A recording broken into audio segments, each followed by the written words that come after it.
and welcome to the Actual Tech Media MegaCast. My name is Jess, and I am excited to be here with you all today. But before we jump into our content, I have some basic information to cover with you. Let's kick off our day here today by taking a quick tour of your audience console.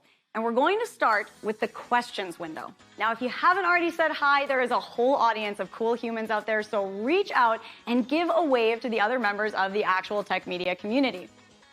Also, keep in mind that if you have any tech issues today, a browser refresh is going to fix just about anything. But if those tech gremlins are clinging on, no problem. Just throw a comment in the question section and our crew will be there to help.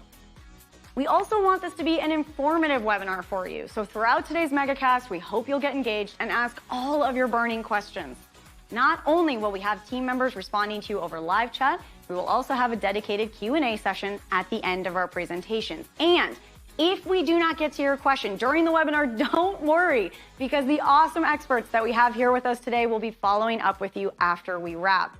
All right, next up on our tour, there are going to be lots of cool aha moments in the MegaCast today, and if you want to share those with your community, we've made it nice and easy for you. You can use the Twitter button right there in your audience console, and the hashtag for today's MegaCast will automatically get added to your post. And our last stop on this guided tour, be sure to check out the Handouts tab for some resources and takeaways from our speakers here today. We have an info pack collection of solution briefs, white papers, data sheets, free trials, ebooks, upcoming webinars, and more. So many great resources, so be sure to go explore. And if that wasn't enough fun, we also have some exciting prizes we will be giving away throughout the MegaCast today. I'm going to tell you a little bit more about those later on, but a few quick reminders for you all. You do need to be in attendance here live at the webinar in order to qualify to win a prize, and we will follow up with all winners after we wrap the MegaCast today. Now, all winners must submit an IRS Form W-9 to Actual Tech Media, and all winners must meet the Actual Tech Media prize terms and conditions. Now, hey, if you're not sure what those are, no problem. You can find the full T's and C's in that Handouts tab. Again, just click into the Handouts section, scroll down to the bottom, and you'll find the full T's and C's waiting for you there. Now, the absolute most important thing to remember here today is that we love getting all your insightful questions during these live webinars. In fact, we love it so much that we have a special additional prize for all you inquisitive folks out there. In today's MegaCast, we will be giving away a prize for the best question asked in each of our sessions. Now, the expert speakers and teams will review all the questions asked after the webinar, which means that even if your question does not get read out in a live session, there is still a chance to win. If you are a lucky winner here today and would like to donate the value of your prize, we have several wonderful organizations that we partner with. So let us know when we follow up about winning, and we will get that rolling for you. Again, we are so happy to have you all here with us live at the MegaCast today, and we want to keep that good feeling going. So let's connect on social. Reach out and connect with Actual Tech Media on Twitter and LinkedIn. We have lots of great content, and we always want to hear from you. Now, if you're looking for more awesome content right away after we wrap, you want to jump right in, make sure that you subscribe to the Actual Tech Media channel on YouTube. Another fun way to win a prize and to grow this awesome community is to refer an industry friend or coworker to the Actual Tech Media webinar series. Now, you're going to find a link to do that right there in that Handouts tab, and you will also be automatically redirected after we wrap today. Now, both you and your coworker, your friend, could win a prize, and we actually hold those drawings every month. So be sure you refer somebody awesome before you head out today. It could quite literally be a win-win situation. Next, we have a cool opportunity for the decision makers out there to get connected with new and emerging tech and innovative vendors. Here's how it works. All you need to do is click on the link in your Handouts tab and fill out the application. Then the Actual Tech crew will match you with some vendors that we think you should be chatting with based on your needs. There will also be fun opportunities that you can choose to join in, like surveys or test running new solutions, extended demos, and so on. You'll get some chances to win extra prizes, you'll chat with great people, and you will learn about the hottest new trends in tech. So be sure to apply, or hey, send that link to a decision maker in your team. Now, I want to take a quick minute here to remind you about one of my favorite resources, and that is ransomware.org. You can find everything you need to know about ransomware, how to prepare, how to prevent and recover. The site is jam-packed with information, helpful tips, checklists, strategic approaches, case studies, everything you need in one place. So wherever you are in your ransomware preparedness journey, there is something for you at ransomware.org. So go check it out and start exploring. All right, I have one more exciting resource I have to tell you about today, and that is the Gorilla Guide Book Club. It's going to give you access to free enterprise IT books authored by top industry experts, so you can stay up to date on trending enterprise technology. And yes, these books are going to work on your Kindle, your mobile device, and they are completely free, super easy. You can download these awesome resources at gorilla.guide, and there's a link for you in the handouts tab as well. Okay, well, we've covered a lot of important things already, and I don't know about you all, but I am excited to dive in. So let's get rolling. Thanks so much, Jess. Really great introduction. Great way to kick off today's MegaCast by Actual Tech Media. The topic of the MegaCast today is achieving data protection greatness, products and tools to protect invaluable data assets. This event is brought to you with special thanks to our experts from Rubrik and Clumio, who you'll be hearing from on today's MegaCast.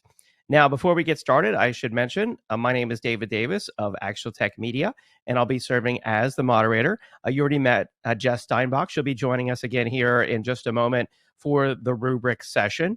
But before I introduce you to our keynote presenter, I want to remind everyone the prizes we've got on the MegaCast today. I like to say we have a mega lineup of prizes on the MegaCast. Today is no different. We have 3 Apple iPad Pros. I wish I had one of those, but 3 of you out there in the audience are going to be winning these today. We also have Amazon $300 gift cards. We'll be announcing actually 2 of those today. Got to get this straight. 2 of those today, one after each of our presentations. So after Rubrik, I'll announce the first gift card and the first iPad Pro. And then after Clumio, I'll announce the second gift card and the other 2 iPad Pros. So make sure that you stay tuned for those. Of course, you must be live in attendance to qualify. The prize terms and conditions can be found there in the handouts tab. All right, so with that little bit of housekeeping out of the way, it's now time to bring in today's keynote presenter. Welcome to Mr. Joey D'Antoni, Principal Consultant. Take it away, Joey. Thanks for the introduction, and welcome to Achieving Data Protection Greatness, products and tools to protect invaluable data assets. Data is the new oil, and we've seen lots of organizations that struggle with data protection in light of a number of factors. We have unspecified numbers of security threats that exist that are threatening to attack your data from various sources. We have data in more disparate systems now than ever. The cloud, which has enabled a lot of organizations to take advantage of more complex systems than they might have had in the past through both software as a service and platform as a service offerings, at the same time can end up building data silos. Those data silos are not necessarily bad, and we have solutions that can help bring them together. But at the same time, having a common data protection solution becomes very challenging in light of all of those disparate systems and networks and technologies. We have users who can make mistakes. We have threat actors who are actively trying to attack our data. And with all of those things in mind, we have to develop a multi-tiered data protection strategy that both addresses regulatory concerns like GDPR, protects our business's critical data like ERP systems, and at the same time allows our business to continue to function. So it can't be a complete lockdown. Let's kind of talk through some of those solutions. A lot of talk I see about data systems in the industry is pretty, I think, has a lack of understanding around the fundamental ways data systems work. We see a lot of solutions that maybe only focus on backing up the infrastructure and not talking about critical data assets and how they need to be handled. We also hear talk about software as a service offerings and how they're wonderful, and they really are. I'm a big fan of software as a service offerings, especially for businesses whose core competency maybe isn't IT. It allows them to have better, more robust systems. We also hear about security, but it's rare that we hear about security, backups, and compliance all mentioned together, with probably the most boring and least interesting part of this component that I always like to talk about because I feel like it's one of the most important is data governance. One of the stories that I've seen a couple of times now that I think is really interesting if you're not familiar with GDPR, it's legislation in Europe around data protection. It's called the General Data Protection Regulations. And there's a lot of complexity to those rules, but one of the parts of those rules is that your business has the potential to be fined if you have data breached. Well, something that has happened, because some of these fines can be very, very large, in a couple of cases, and I believe one of them was with British Airways, but I'm not 100% certain on that, where they had a data breach, but because they had pretty good data governance in place, they were able to identify the specific sets of data that had been breached, which let them prove to the regulators the scope of the breach and therefore limited their fine. Well, this is just one kind of simple example of how data governance can be really practical in a security situation or even in an in-breach situation. Knowing where all your critical data assets are is by far the most important part of this. When we talk about encryption and we talk about backup and we talk about all of these things and business continuity and in all of the various data protection and disaster recovery things we talk about, one of the things that I think a lot of people miss is it's really hard to prioritize all systems and data at the same level. We're obviously going to treat systems that are more critical to our business or have more sensitive data with more controls. So things like customer databases, if you're in healthcare, things like patient databases. If you're a business, your ERP systems, which are absolutely critical to the foundation of your business, those systems are going to get treated with more care and more importance than, say, a simple line of business system. And obviously, one of the parts of data governance that's important is if you're treating that line of business system with less care, does that system contain any sensitive data? And if so, does it need to have a higher level of protection? So there are a few aspects to this. We need to back up all of our data, and we need to treat those backups like they're the most important thing in our system. So those backups need to be offline, because that's one of the things that attackers immediately go for is once they get penetration into your systems, they want to go after backups because it's kind of a silent killer. They can take care of that in the background while slowly destroying your systems with a ransomware attack. We also need to classify that data so we can know where we need to spend money on things like redundant systems and extra security care, and where we need to encrypt, because it's never as simple as just encrypt all the data everywhere. That just never works out, because there are inherently some applications that may not support encryption controls, and we have to think about where to handle that. Another thing I want to talk to you about is that if you're in the cloud and you're using software as a service and platform as a service solutions, you really, really want to understand what the backup mechanisms that are available to you there are. With platform as a service offerings like database as a service or web app as a service, you may have choices, or it may just be built into the system. You want to understand what your restore path is, and if there are any offline restore options. Like, do you have to restore into the service? Can you potentially restore into some local on-premises version of the service in case there's an outage at the cloud provider? But you want to know what that path is. You want to know what the recovery time and recovery point objectives are for that data, so that if there's some problem with your cloud service, or if simply a user makes a big error, a developer runs a delete statement without a where clause, a user accidentally deletes your customer database. These are all things that I've observed happening within customers. You want to have a mechanism for those in place. Likewise, for software as a service customers, if you're buying something like Office 365 or Gmail for your email and business services, those things are critical to have backups. Like, if you but one example of many, last year, and this is an O365 or Rackspace, but it's a pretty critical one. Last year, around this time in December, Rackspace was hit with a ransomware attack of their hosted Exchange environment. Effectively, what happened is customers simply lost data. If they had Rackspace had an archiving option, but if the customers didn't have that enabled, Rackspace wasn't taking active backups of their Exchange environment. So if your server was breached and you didn't have the archiving option on, or didn't take your own backups, which I'm not sure if you even had the ability to do in their solution, you just lost all of your email data. They would help you port over to Office 365, but that data loss is important. So something to keep in mind as you're using software as a service solutions, especially for critical data, is what is that data? How do I get it back? And what is the restore path for that data? So some key takeaways around data protection.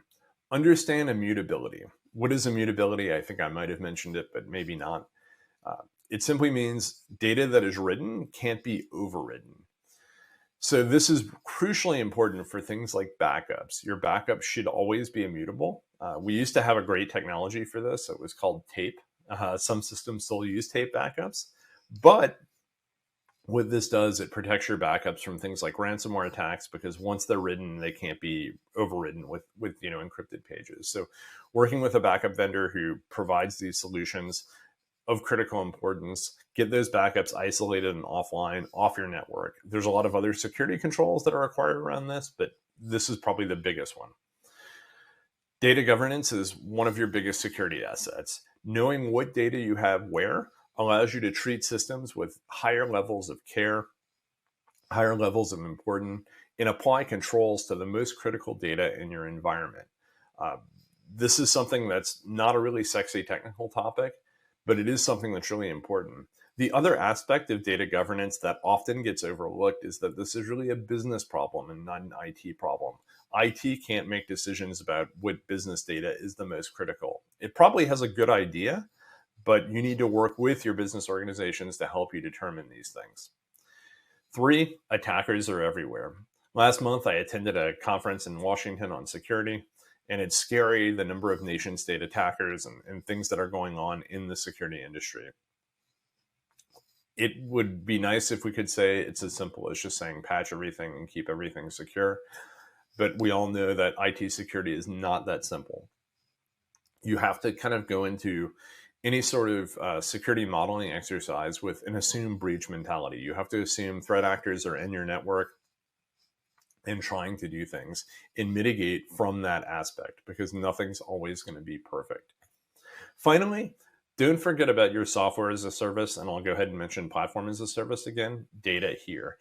A lot of systems like email, which have most commonly moved to Office 365 and the G Suite in a lot of organizations, those solutions may have backup built into the platform. They may have optional backup built into the platform. You may be able to acquire a third-party tool that provides those backups for you, but that data is of critical importance to your business. Email is always the most critical business system, in my opinion. And you want to understand what the backup and restore methodology is for those and how you can protect that data yourself. With that, I'd like to hand it back and thank you for a great session.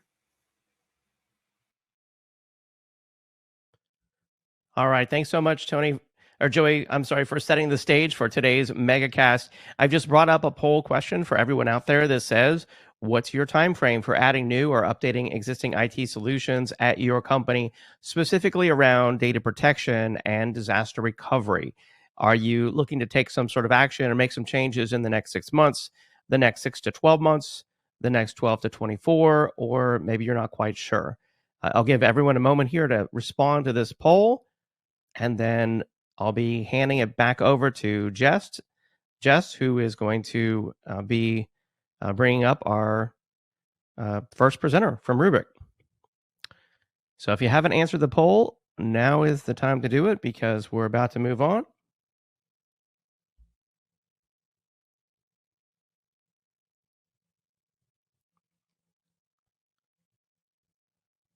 All right. Thank you to everyone who responded. We've got some more polls coming up during the event, so we appreciate your participation in those. And with that, it's time to kick off today's MegaCast with our first presenter. I'm excited to welcome Jamie McNeil, who is a major sales engineer at Rubrik. I'll hand it over to Jamie and Jess. You got this. Glad you do. Thank you. Good to have a believer out there. Good afternoon, good morning to everybody who's in attendance today. I am Jamie McNeil, a major sales engineer here at Rubrik. I've been with Rubrik I'm in my 6th year. So really have watched the company grow over my tenure here. And I think one of the things that's always really stood out for me is a lot of focus from day one from the company on securing your last line of recovery, really. God forbid you should ever have a cyber incident. So today I'm going to take everyone through an overview and introduction to Rubrik. Going to talk about this slide here and why this is important. So Something we say quite frequently here at Rubrik is backup and recovery is not the same as cyber recovery. The two are very different. If we look around us every day and all the news and the headlines, a lot of companies are going through cyber incidents, and they all have backup, but they all struggle with recovering. They don't have that cyber recovery component. So this is really the problem statement that Rubrik's helped to solve. And I don't need to come in here and tell you guys, hey, businesses are under attack and throw a bunch of scare headlines out there, because as technologists, we see this stuff every single day. But really what's happening is we see the bad guys getting through these multiple layers of protection we put in our environment. And it's only on a 0.06% chance they may get through on a 0-day attack, or maybe they social engineer their way into your environment. And if they get through and they get your data, they got you. The problem gets compounded because now they're going after your backup technology as well. And if they can get the copy of the backup data and encrypt that or take that offline and your primary data, you're more likely to be in a situation where you have to pay the ransom. So the first thing you got to ask yourself is my data an easy target? Because if we think about it on the left-hand side of the screen, these legacy approaches to protecting data were not really designed for an adversary who's behind the firewall. Things we really got to focus on and ask ourselves are 100% of my backups immutable? And I'll even tell you, that's just one piece of the pie, right? We're going to talk through like multiple layers of things we got to protect ourselves from, but day one stuff, are our backups immutable? Next, is my backup architecture physically isolated from the environment it's protecting? Or is it riding on the same infrastructure? Furthermore, is this running within a virtual machine? So is my backup architecture running on the environment it's protecting, and is it virtualized? The reason these are important is if you look today at a majority of the attacks that occur, 60% end up being VM level encryption attacks. So the attacker comes in, find the virtual environment. They know a majority of environments are virtualized. They come in, they run their attack at the data store level, encrypt the data right underneath the whole environment. Allows them to strike quickly, be very impactful. And if you think about it, if that backup architecture is now running within that same environment, it's now gone.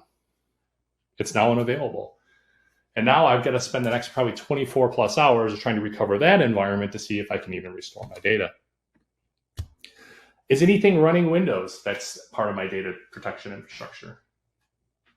Same type of thing we're looking at it in the virtual side. Attackers know Windows is a commonly used operating system in the enterprise, so it's a common attack vector. Rubrik's a big Microsoft partner, got a great partnership, not bashing Microsoft at all. This is just the reality. It's a commonly used operating system, commonly used attack vector. Last is MFA and retention lock enforced. So we can have immutable backups. That's a wonderful thing. I can make sure the attacker can't go in and delete or encrypt the backup data. I got one problem solved. How do I keep the attacker from coming in, logging into my backup solution, and going into the core of what backup does? Retains your backups. So an attacker, if I come in and roll back off your retention to 1 day, then go ahead and launch my attack, and I let those retentions fall off, I'm now in trouble. So if you're not prepared, you're most likely going to have nothing to recover here if we don't have these questions answered. Now the problem compounds, because if you think about it, we're not just in a data center anymore. Stuff's living either in another cloud, public cloud, or amongst multiple public clouds. In my role here at Rubrik, I deal with customers that typically have at least 2 public clouds. So now they've got their private cloud that they manage, multiple public clouds, and this problem only gets compounded. And this leads to new questions. Because if you think about it, the traditional backup, somebody would delete a file, call the help desk and say, hey, I blew away an Excel spreadsheet. Cool, let me go find it, I'll locate it, restore it for you. Times have changed. Attacker comes in the environment, goes in, launches an attack. Now you've got to try and figure out, what do I need to recover? What information was impacted by the attacker? What information is still good? And really kind of boil it down to what data do I need to recover to minimize the impact to my business? Was there any sensitive data in scope? Almost every single one of these attacks now is an extortion attempt. right? They're going to extort you. They want to say, hey, I got in your environment. I found all your customers' information. I have a bunch of PII. I'm going to release it to the dark web unless you pay me $100 million. Insert your Dr. Evil laugh. And then how do I ensure that I don't restore the malware? Median dwell time in an environment today for an attacker is 3 to 5 days in the United States. So that person's been in the environment pretty much putting in their attack mechanism for the past 3 to 5 days. How do I not relaunch that attack on recovery? Because if you think about it, that person's been in there and they planted that trap 3 to 5 days ago, and I say, oh, I got hit last night. I need to restore my data. It's all encrypted. I go to the prior day. How do I know I'm not going to trigger and launch the attack again? And this is now a board and C-suite priority. I deal with this pretty regularly when talking to prospects. This is at that level of the organization where this group wants to know, are we good? Are we protected from these sort of attacks? Are we able to recover if we get hit? Can we prove it? And how long will it take? So let me introduce you to Rubrik Security Cloud. So Rubrik Security Cloud is a true SaaS-based single pane of glass that's built and really focuses on these 4 areas or these 4 silos: data protection, data threat analytics, data security posture, and cyber recovery, all wrapped in a zero trust design. Let's talk a little bit more about how it works. So as mentioned, we start with this SaaS-based control plane that is truly one place to go to manage all things Rubrik, no matter what we're doing. Everything's based on APIs, so we integrate very well with any of your existing automation tool sets. Anything you can do in the Rubrik Security Cloud UI, you can completely 100% automate. We have a number of SDKs out there as well that can be consumed and used and plug into existing tools and automation and workflow engines. Think of ServiceNow, things of that nature. We establish a time series and metadata with everything we do. So if you think about it, the heart of Rubrik is backup. We're backing your data up every single day. So we see the data and we are able to identify and pull the metadata from it. It's really what I kind of use as an example for Rubrik Security Cloud with my customers is this is a big metadata lake that we're doing a bunch of analysis around this metadata. Because the data is going to tell us a story. And how we view that story depends on the things we're trying to do with the metadata, which I'm going to get into in 1 second. Next, we apply immutable air gap to everything we protect, period. We never expose our file system on the network using legacy storage protocols, for example, NFS or SMB. When we write data, we write it in a way it's immutable. It's just on by default. You can't shut it off. It's just how we write things in our file system. It's how it was built, scratch-built file system. Next, we air gap that data because we never put it on the network. Everything that we're doing as far as pulling data in the environment is using secure RPC and initiating the traffic that way. Then our silos, we have data protection. These are the 4 areas my customers are typically coming to me with problems. Talking about enterprise data protection, petabytes and billions of unstructured data they need protected that they're struggling with today. SaaS data protection. Think of 365, your email, your OneDrive, your Teams, your SharePoint. And last but never least, cloud data protection. So Rubrik's really focused on building a simpler to use, more economical way, and we consolidate a lot of the traditional legacy architectural components of data protection and make a better, faster, cheaper, easier backup. Next, we talked about that metadata thing, data threat analytics. So based on being able to back up your stuff every single day, within 15 minutes of backing a workload up, I'm going to run anomaly detection against it. I'm going to take a look at the data and I'm going to see how it typically behaves day after day. If I see a change in how the change rate of that workload has grown versus what it normally does, I'm going to flag an anomaly. Now, anyone that's ever just used an anomaly detection tool in the room might be laughing and saying, oh, it's great. It's a bunch of white noise because users do anomalous things every single day. Let's just be honest.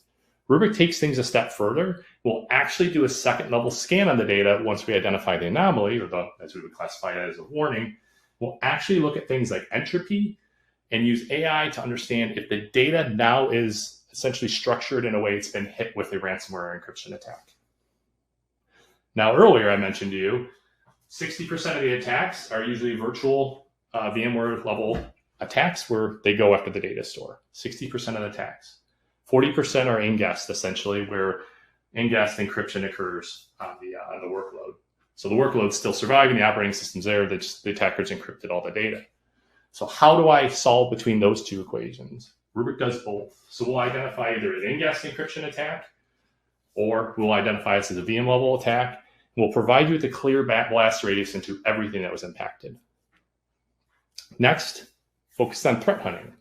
So how do we prevent ourselves from being reinfected? Rubrik will show you, hey, here's the blast radius, here's what was hit, here's the last good point in time before the data was impacted based on your RPOs. How do I make sure I don't reinfect myself? So Rubrik has the ability to threat hunt your data using built-in scanners. This runs on all nodes within our web-scale cluster at scale. We can actually scan your backups off the backup infrastructure and look for indicators of compromise you provide us, whether they be IOCs, using ARA rules, or file hashes. We'll scan the backups. We will look for those, which an IOC is going to tell us if this is an attack fingerprint. And if we see that dormant ransomware sitting there from the attack, we'll point it out to you and you can quarantine that off so you don't restore and reinfect yourself. Next is threat monitoring, more of a proactive tool. Rubrik now has the ability to do this again. As backups run, we'll actually take threat feeds from Rubrik Zero Labs and third-party security firms as well that provide file hashes and YARA rules. We'll run just as part of looking at your backup data. If we see anything that matches these IOC or file hashes, we will alert you, and then you can go through the proper quarantining process to stop, make sure if I have to go through a recovery exercise, I don't reinfect myself there. And then I'm more proactive now. I can see the attacker might be in my environment, dropping the payload. Next is data security posture. So if we look at, again, Rubrik seeing all the data every single day and indexing it, we can actually apply analyzers. We have up to 60 plus analyzers predefined for you.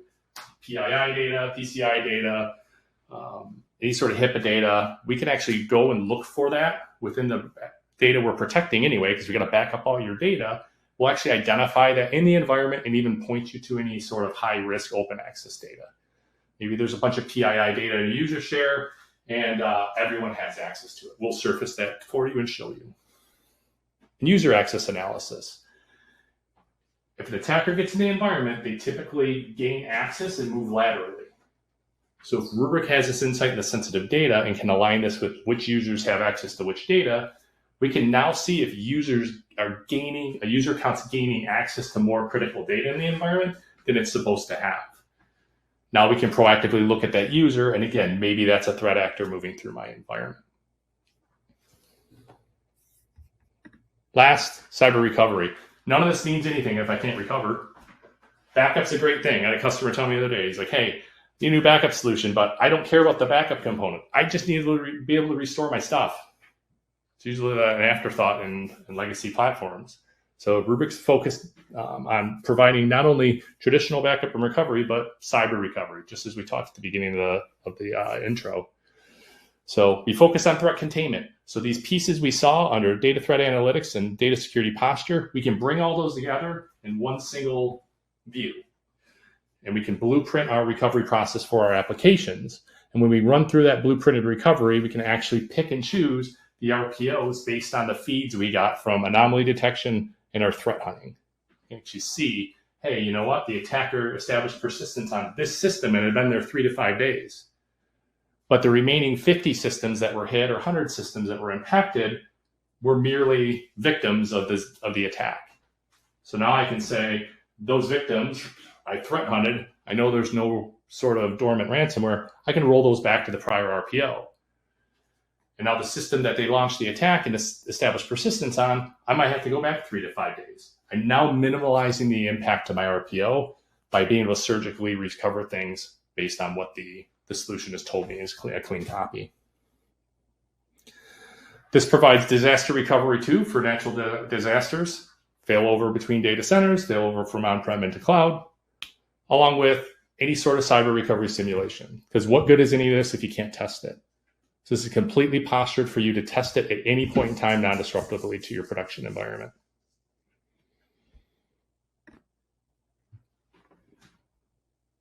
Benefits, 100% recovery, guaranteed ability to recover your data. We'll bulletproof your data and provide you the tools to give you visibility to recover without reinfecting yourself or causing additional downtime to the business. One single interface, true and blue. That's what you have. One place to go to protect all your data, no matter where it lives. Rubrik runs on what's called a service level agreement or an SLA policy. That SLA policy can protect anything within the on-prem, cloud, or SaaS environment. We typically consolidate and repurpose existing spend. A lot of legacy architectures have lots of components, pieces, and parts. We typically can help customers identify a positive TCO there and get more benefit out of their solution and cyber recovery capabilities by moving to Rubrik. Proven resilience, everything can be tested. So reduces risk, and you can build that muscle memory of, if this ever occurs in my environment, I know I can recover and I know how long it's going to take me.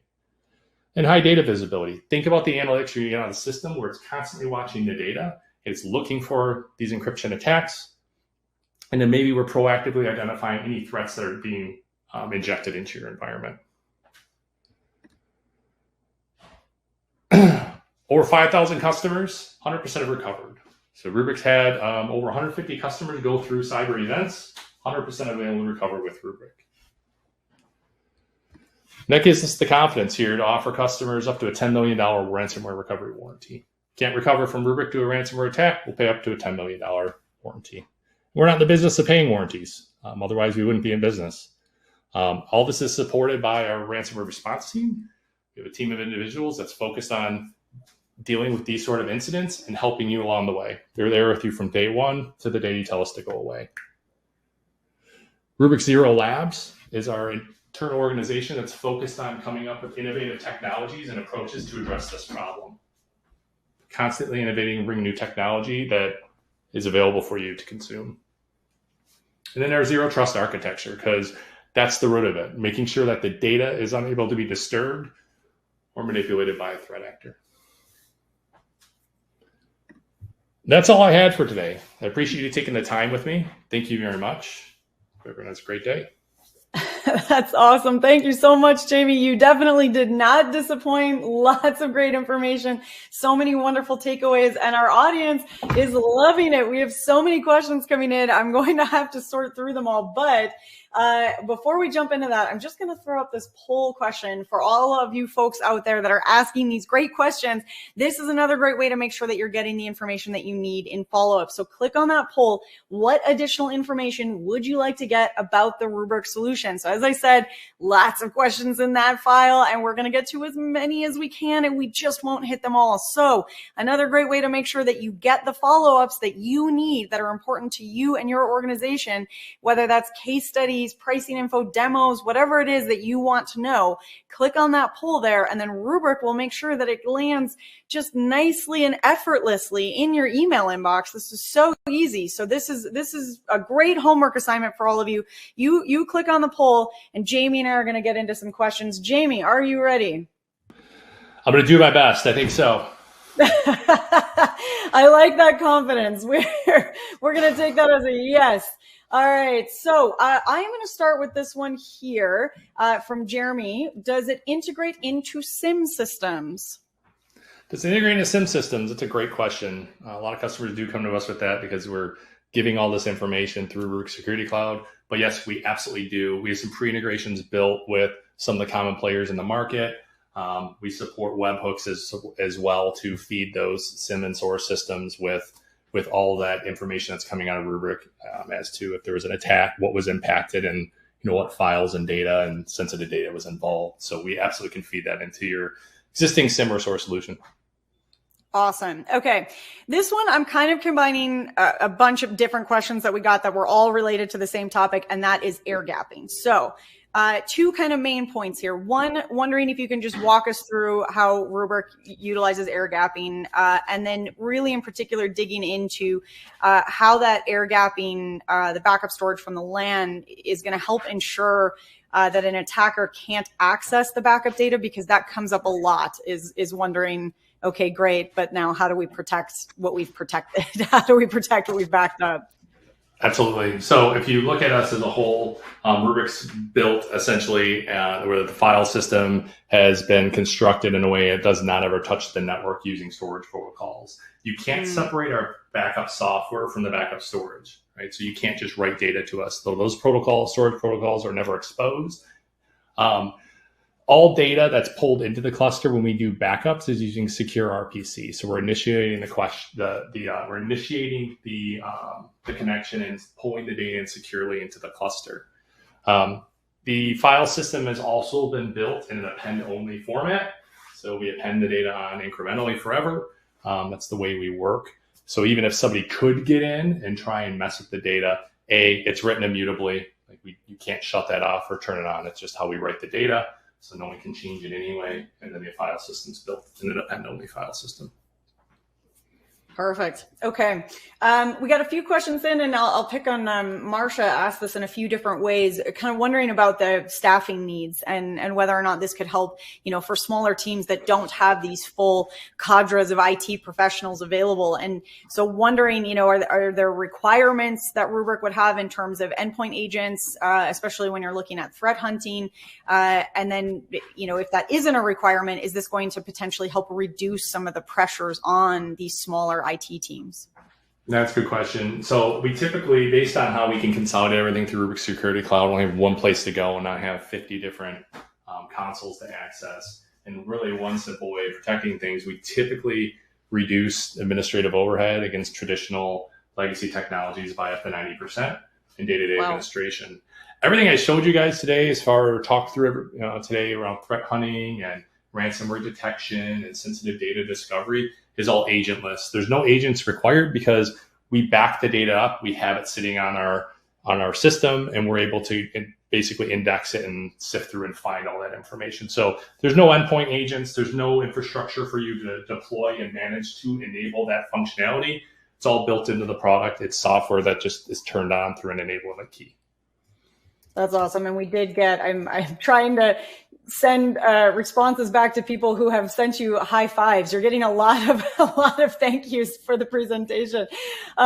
We also got a few questions that I think you just hit on, wondering about, having that single pane of glass, that single source to go to. And for anyone that hasn't actually seen a Rubrik demo of the user experience of the dashboard, every time we have one of your team members on, Jamie, doing a presentation where we get into a demo, some people are making comments about how beautiful it is and how easy it is to walk. It is a really well-designed dashboard. And I know that could seem silly. I mean, to a certain extent, who cares what it looks like, but it's about making it easy and user-friendly and about having, kind of what you said, that muscle memory of knowing what to do when something happens, which is only possible if you have all that data at your fingertips. So I'm sort of answering that for you, but I don't know if there's anything you want to add to that single pane of glass question.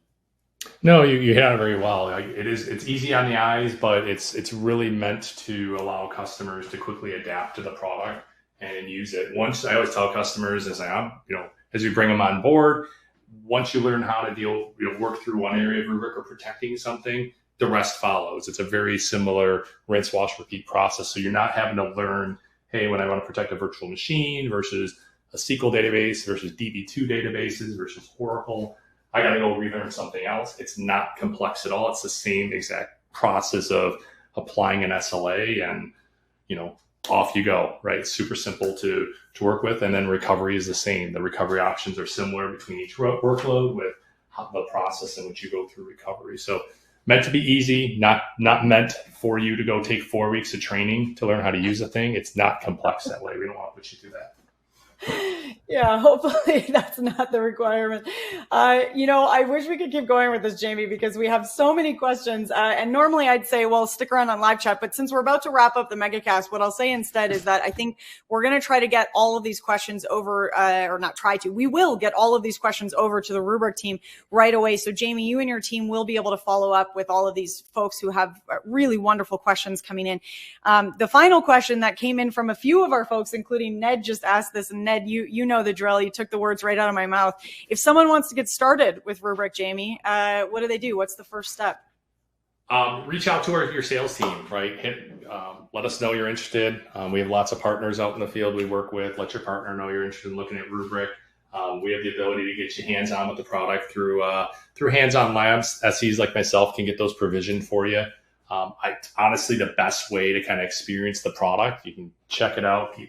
We do a number of pop-up Rubrik virtual labs throughout the world, to be honest with you. So always ask your account team if any of those are going on. But yeah, reach out to your account team. We'd love to meet with you, talk to you, take you through the platform, and kind of show you where we can help. Well, this has been such a pleasure, Jamie. Thank you so much for that. And again, lots of great feedback coming in from the audience. I do want to say one that just came in that I think is really cool is Mike saying that he had seen Rubrik before and was really impressed with it, but appreciated the reminder and is hoping to bring this into his environment in the future. So I think, this is just such a great example of why we have these conversations, right? There's so much to think about and remember and so many great solutions. And it's so cool to be able to dig in with an expert like yourself, Jamie, and really see how a solution might fit our organization. So I want to make sure I pass on that thank you to you, and appreciate your time today. You got it. Thank you for the time. Appreciate it.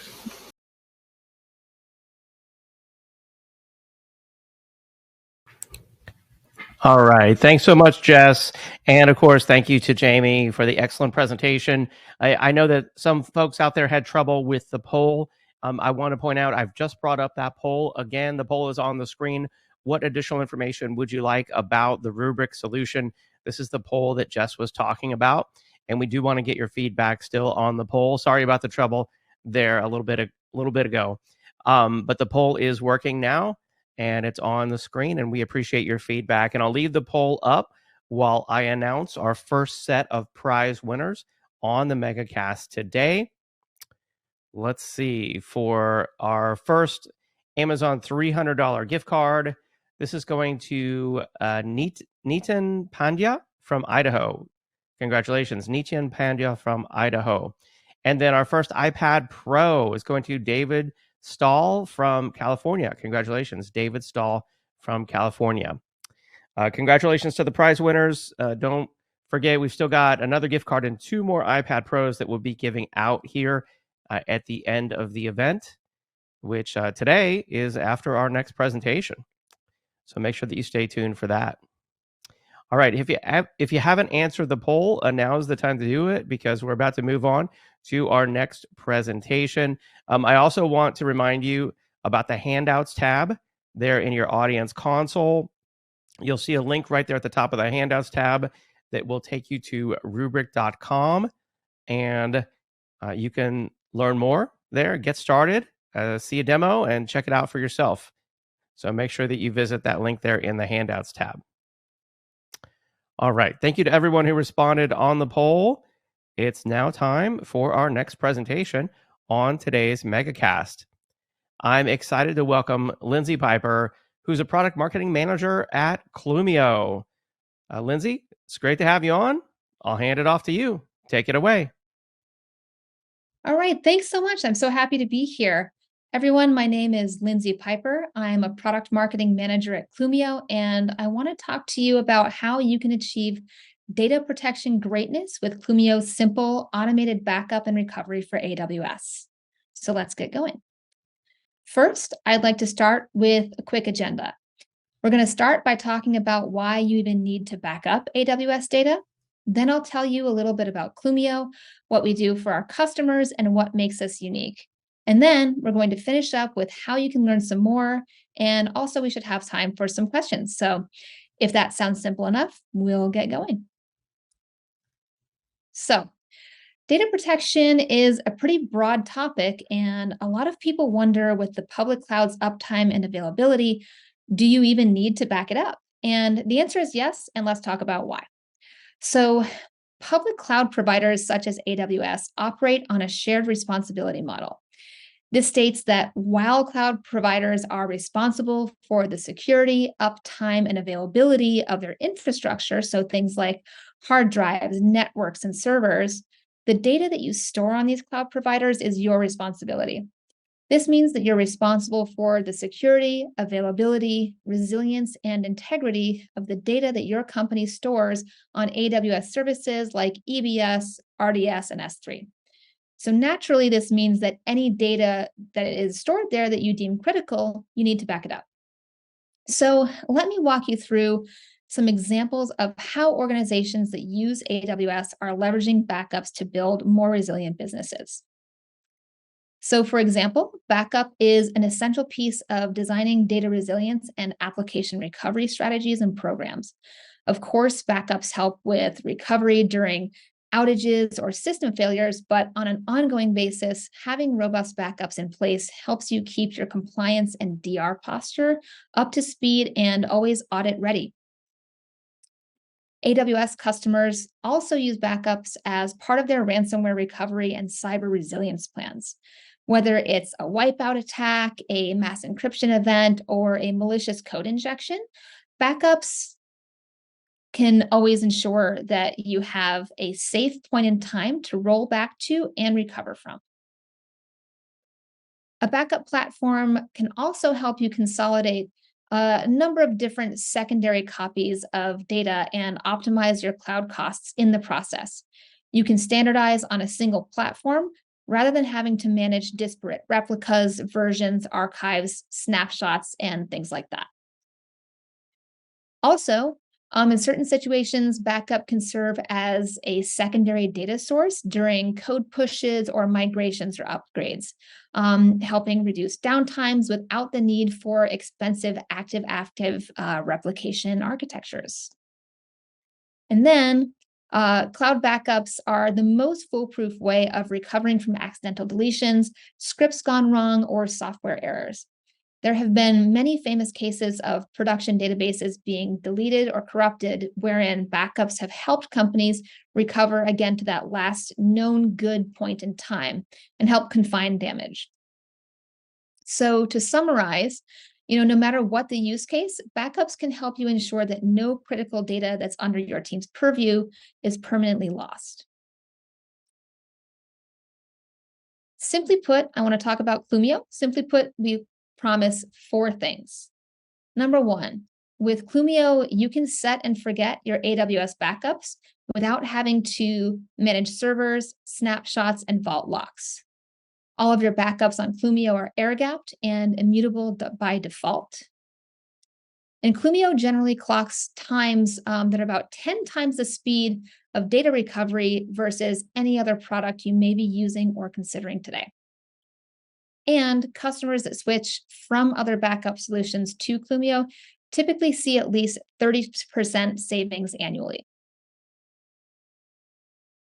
So customers who use Clumio today are using Clumio to achieve one of the following 4 things.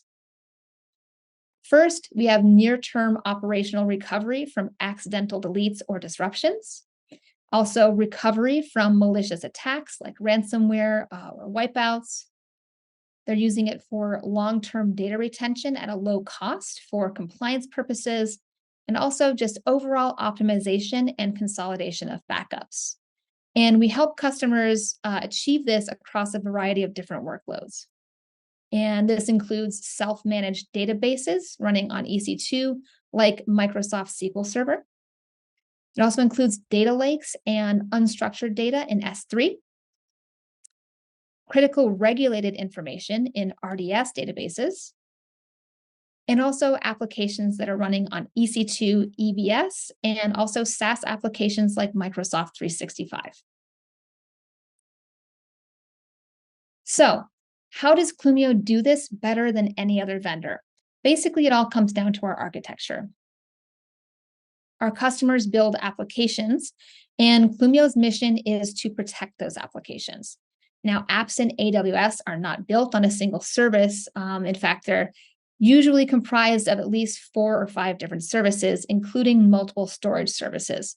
To that end, Clumio has among the widest coverage for AWS data sources, ensuring application-level resilience across workloads. One of the most elegant things about Clumio is the simplicity and ease of setup. With other vendors, you might have to plan for and navigate through licensing, server configuration, deployment, and many other such hurdles before you're even kicking off your first backup.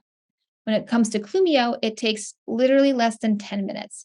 You just create an account on Clumio.com or AWS Marketplace, connect your AWS account to Clumio using Terraform or a CloudFormation template, and then you're good to go. All Clumio needs in your account is an appropriate service level IAM role. Data on Clumio is undeletable unless there is explicit written DocuSign permissions from the customer. So that means that your data that's backed up by Clumio is not just air-gapped by design, but it also is fully immutable. It is always encrypted, and it is also multi-factor access controlled. Unlike other backup vendors who are based on server-based architectures, Clumio is built as a completely serverless data processing pipeline and has unparalleled dynamic scalability. Clumio deploys functions for backups, optimizations, searches, and restores, and those are all dynamically scaled up and down based on the customer task. Our key innovation at Clumio is the orchestration engine that powers the processing of these functions. Last but not least, flexible recovery. So Clumio supports multimodal recoveries. Do you need to prove compliance during audit? You can use a simple SQL query for your backups to find the right one. Need an application to instantly access backup data to maintain uptime? You can do that too. If you need to do a full restore to a second account or region, we've got you covered there as well. So now I want to talk through some actual customer use cases that illustrate a little more specifically some of the points I've been making. So Clumio, when we talk about helping with customers with operational recovery, for instance, we helped a large software company achieve a 15-minute RPO on their extreme scale S3 buckets. More and more software is being backed by these really large databases, and Clumio is uniquely positioned to back up and recover data lakes at scale. Also, a large food services company saw their SQL Server RPO drop by 2.5 times. Our SQL Server backup solution is really innovative, and it helps customers reduce their RPO and RTO. When it comes to ransomware recovery, we helped an automotive commerce company automate their air-gapped backups into their CI/CD pipeline. Their backup standardization is a growing need among those medium to large enterprises, and that's something Clumio helps with. Also, an industry regulatory body was able to migrate and ransom-proof their AWS and Microsoft 365 workloads. Clumio has also helped customers simplify compliance and long-term retention. For instance, an educational record company who was able to pass their SOC 2 audit with simplified DR testing. Many times, and this was the case with this customer, customers will uncover a gap in their backup strategy through tabletop exercises when they're preparing for audits. And Clumio has helped a lot of folks in this situation get their backups compliant fast. Also, a digital lender was able to consolidate their snapshots into auditable, queryable backups. And of course, we have cost optimization. So for instance, a genetic testing company saves 30%, which amounts to $112,000 per year. And a quality assurance company saved $448,000 a year with us on EC2 and EVS backups. Also, if we go back to that first software company that I mentioned, they saved 70% with Clumio. That's really significant.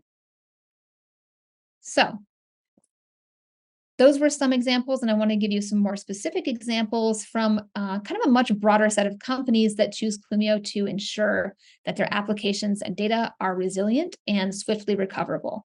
Our customer satisfaction score is industry leading, and you can see the proof yourself on AWS Marketplace or G2. Something else we're really proud of is that you'll see reflective in those AWS Marketplace and G2 reviews is our exceptional customer support. Customers rave about our proactive support that identifies issues and gets the solution in motion immediately, often solving problems before customers are even aware that there is one. So this level of service and partnership that Clumio delivers is truly unmatched, and this list of customers would agree with that statement, I think.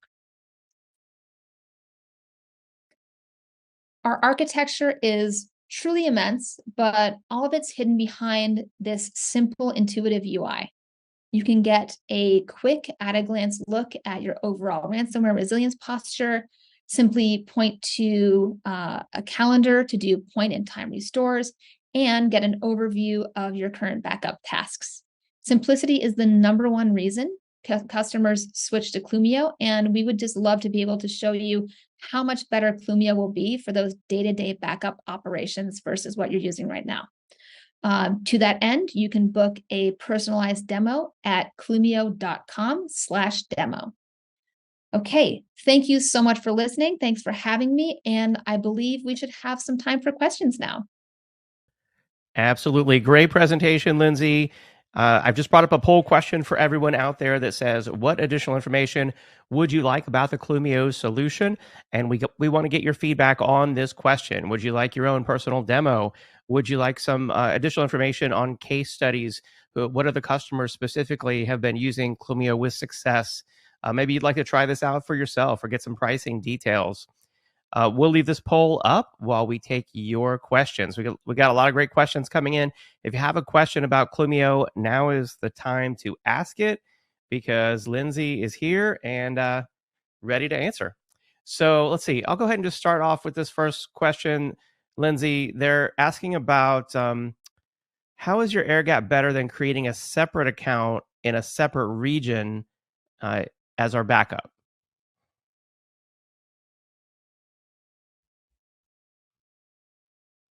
Air gapped. What we mean is that it's stored totally separately from the primary data.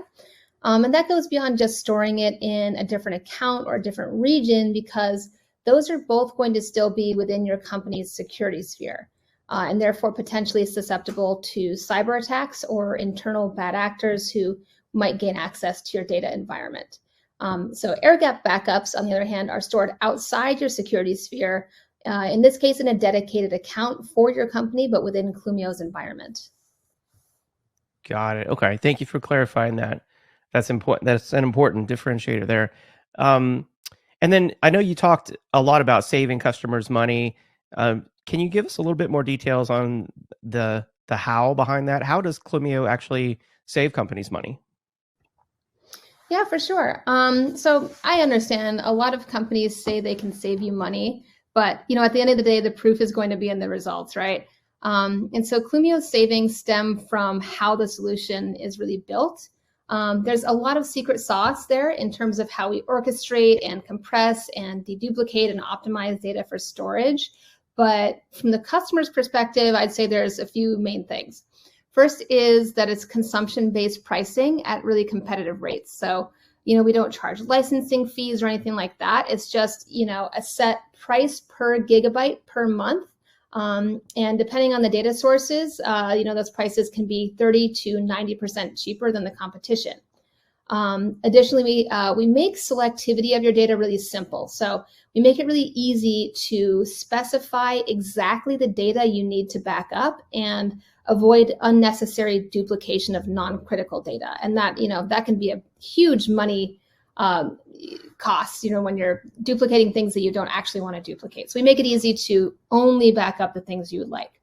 And then the third thing is visibility. So we have visibility tools that help you find and eliminate excess snapshots. Snapshots have a way of piling up and hiding out where you may not be aware of them. And we've had a lot of customers save a massive amount of money just by cleaning those up. Nice. There's a lot of different ways there, really, that Clumio can help. I love to hear that. And to me, it revolves all around efficiency, just so much more efficiency than perhaps traditional tools. And that brings us, I think, to this question about the architecture. Can you give us a little bit more detail on the architecture? I mean, what makes it so advanced? What makes it years ahead? Yeah, for sure. So I can dig a little bit deeper with a description, but I also want to drop a couple of links that will lead you to more detailed explanations. So Clumio is built entirely in AWS and utilizes a lot of innovative cloud-native tools to power its scale and performance. So first, Clumio is agentless. It just deploys a minimal IAM role in your account. And then it uses continuous event tracking via AWS Service APIs and Event Bridge to track changes to your protected data, and that enables your low RPOs. So then these events are forwarded to the air gaps dedicated customer account within Clumio's environment, where our proprietary workflow engine goes to work, whether it's ingesting, querying, or restoring data. Some of the magic under the hood there is in how Clumio uses Lambda functions. So yeah, we use Lambda functions to parallelize processing, but beyond that, Clumio actually logically partitions the data and then monitors API back pressure, using that information to deploy the correct number of Lambda functions to the correct partition. And this ensures that your application remains performant while maximizing the efficacy of the processing, and that ultimately translates into speed and reliability. Our CTO, Woon, explains this more thoroughly in his presentation with Atlassian, which is the first link I added. And then the second link is a blog that Woon wrote, and that goes through the S3 backup speed data that AWS recently published, and also shares some of Clumio's results. Nice. And I see that y'all are posting some links there in the questions pane. I want to point everyone to those links. Take a look at those. There's a link to the customer success story and a closer look at speed and scale results when backing up Amazon S3. So make sure that you check out those links posted there in the questions pane. And then let's see, next question. This one's interesting. They say, I have some data that needs to be retained for multiple years for compliance. What's the best way to do that cheaply? Any recommendations there, Lindsay? Yeah, I can make recommendations. So, we have a lot of customers who we help with that very issue. And my answer depends somewhat on where the original data is coming from. But for instance, a lot of people have information in databases that needs to be retained for a long time, like years at a time in some cases. So for RDS, for example, AWS, provides automated backups up to 35 days for free. But, excuse me, if you need to retain the data longer than that, you're either going to pay 9.5 cents per gig per month to retain them, or manually take snapshots and maybe copy them to S3. So, neither of those options is going to be air gapped, so you run the risk of potentially losing them. Versus Clumio, for example, has an archival tier for RDS that is specifically for long-term retention and compliance, and it only costs 1 cent per gig per month. It's also air gapped, just like all Clumio backups, and it's also queryable, so you can easily prove compliance in an audit without having to restore the whole database. So not only are you saving a whole lot of money on that long-term retention, but you're able to easily query and get those audits taken care of. Nice. Thank you. And then let's see, they're saying here, you mentioned proactive support. What are the support packages available with Clumio? Sure thing. So Clumio is actually really simple in that regard too. Clumio has enterprise level proactive support, and that's included at no charge for all Clumio customers. It's a huge win because most companies will actually charge for premium support, and a lot of times that premium support honestly doesn't touch what Clumio can do. Yeah, that's a huge benefit right there. Thank you for pointing that out. Here's a good question from Abe. He wants to know, are there limits or pay tiers to the amount of backups or the amount of data that can be executed, or maybe they mean protected with Clumio, or is that scalable to the organizational needs? What kind of limits or scale is there with Clumio? Yeah, I'm happy to answer that one too. So basically, one of the greatest things about Clumio actually is our scalability. So, no, there really aren't limits to that scale. And in fact, when you have a really, really massive scale of data, I would argue we're probably going to be your best option. For example, I mentioned the Atlassian story that I linked to, and in that presentation, we actually talk with some folks from Atlassian about the scale of data we're protecting for them. And in that case, it is their Jira Cloud S3 bucket, and it's to the scale of, I want to say like 40 billion objects and I forget how many petabytes, but suffice it to say, a truly unbelievably massive volume of data. So scalability is absolutely just to whatever the customer needs, and we're happy to work with you on it. Excellent. Love to hear that. So, Lindsay, I know we're running out of time here to answer all these great questions, but what should folks do to get started? What do you recommend? Yeah, I think the easiest thing is to just go to the Clumio website, which is clumio.com, and you can go to clumio.com/demo and sign up for a personalized demo. Excellent. Yeah, I see that right there on the website. I opened it up myself. You can request a demo, or I like the option here to also start a backup and try it free for 14 days. I also love the user interface. It just looks very easy to use and very elegant, I must say. I'm a sucker for a good user interface. So it looks like a great product. I encourage everyone to check it out, try it out for yourself. Lindsay, it's been great having you on the MegaCast today. Thank you for the excellent presentation. Excellent. Thanks so much. Happy to be here. And of course, big thank you to Clumio for supporting the event. Check out the handouts tab there in your audience console. That'll download a PDF resource entitled The Definitive Guide to Backing Up Data in AWS. 25 pages of very nicely done content.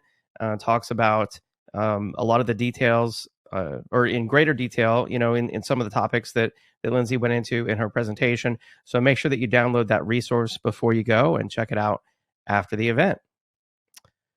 All right. Thank you to everyone who responded to the poll. If you haven't responded to the poll yet, please do so now, because we're about to move on and wrap up the event. But I will leave it up here for just a moment longer while I announce our final prize winners. We've got another Amazon $300 gift card. This one going out to Mike Pacifico from California. And then our final two grand prize winners, we've got iPad Pros, and these are going out to Andrew Rossetti from Maryland and Elizabeth Crease from Texas. Congratulations to all the prize winners on the MegaCast today. All right, and with that, it's time to wrap up today's event. I want to remind everyone out there in the audience to look for upcoming invitations to other Actual Tech Media events. In fact, we've got another event, an EcoCast, happening tomorrow on selecting the right SaaS backup tool. Make sure that you check that event out. You can see all of our events over at events.actualtechmedia.com. All right. And with that, I want to give a big thank you to all of our audience members for joining us on the MegaCast today. I hope that you learned a lot. I hope that you have a great day and have a great holiday season. We'll see you next time. Bye-bye.